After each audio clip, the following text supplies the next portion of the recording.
Assalamualaikum warahmatullahi wabarakatuh. Teman-teman, kali ini kita akan membahas tentang anemia pada remaja. Masalah anemia ini seringkali tidak disadari karena gejalanya terlihat ringan. Padahal, anemia dapat mempengaruhi kesehatan, konsentrasi, belajar, produktivitas, bahkan masa depan kita. Oleh karena itu, yuk kita ketahui lebih dalam mengenai anemia. Yang pertama, mari kita kenali apa itu anemia. Anemia adalah suatu kondisi ketika kadar hemoglobin atau Hb di dalam darah berada di bawah batas normal. Hemoglobin berfungsi untuk mengangkut oksigen dari paru-paru ke seluruh tubuh.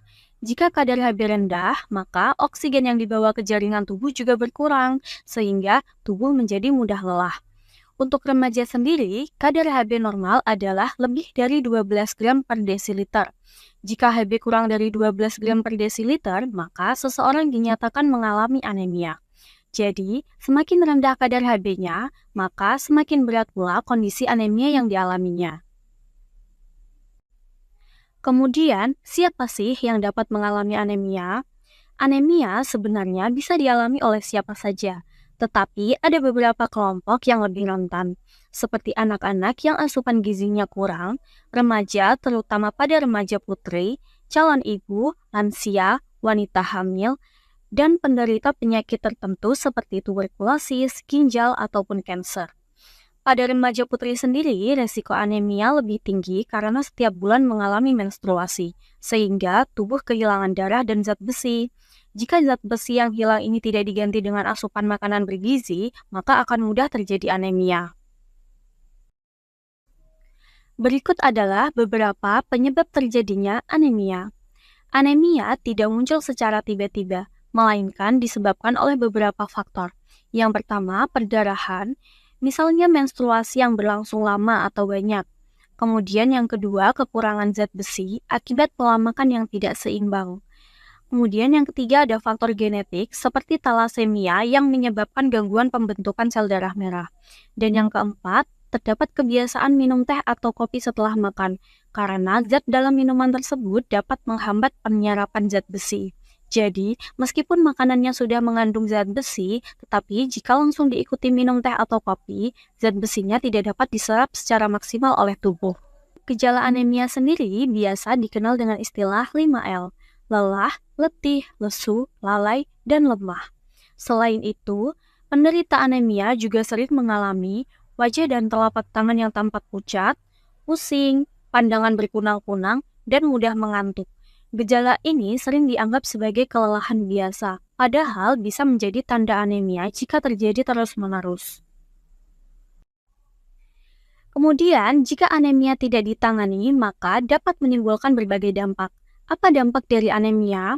Yang pertama, pertumbuhan dan perkembangan tubuh menjadi terganggu. Yang kedua, tubuh mudah lelah dan kurang produktif.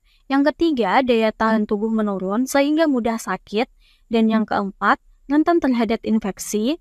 Dan yang kelima, gangguan fungsi kognitif seperti sulit fokus atau daya ingat menurun. Dalam jangka panjang, anemia pada remaja juga dapat berdampak saat memasuki usia dewasa dan kehamilan.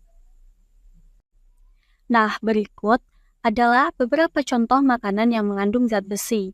Makanan yang mengandung zat besi dapat dibagi menjadi yang pertama, bahan makanan hewani seperti hati, daging berwarna merah, telur, dan ikan.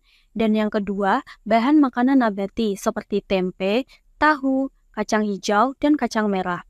Serta sayuran hijau seperti kangkung, bayam, daun singkong, dan sawi hijau. Zat besi dari bahan hewani memang lebih mudah diserap oleh tubuh, tetapi bahan nabati tetap penting jika dikombinasikan dengan vitamin C. Agar zat besi lebih optimal diserap oleh tubuh, maka perlu dikonsumsi bersama vitamin C, seperti jambu biji, jeruk, mangga, pepaya, nanas, atau buah yang lainnya. Misalnya, setelah makan sayur bayam, bisa ditambah buah jeruk atau jus jambu untuk membantu penyerapan zat besi dalam tubuh kita agar lebih optimal. Berikut adalah cara mengkonsumsi tablet tambah darah. Tablet tambah darah sendiri berfungsi untuk mencegah anemia dan menambah cadangan zat besi dalam tubuh kita. Tablet ini aman dikonsumsi dan sebaiknya diminum seminggu sekali atau saat menstruasi. Dikonsumsi dengan air putih atau jus buah, serta tidak diminum bersamaan dengan teh atau kopi ya. Nah, teman-teman, dengan menerapkan pola makan sehat, gizi seimbang, serta rutin mengkonsumsi tablet tanda darah, kita dapat menjadi remaja yang sehat, aktif, dan bebas anemia. Mari kita wujudkan bersama gizi seimbang, remaja sehat, dan bebas anemia. Sekian pembahasan anemia pada kali ini. Terima kasih. Wassalamualaikum warahmatullahi wabarakatuh.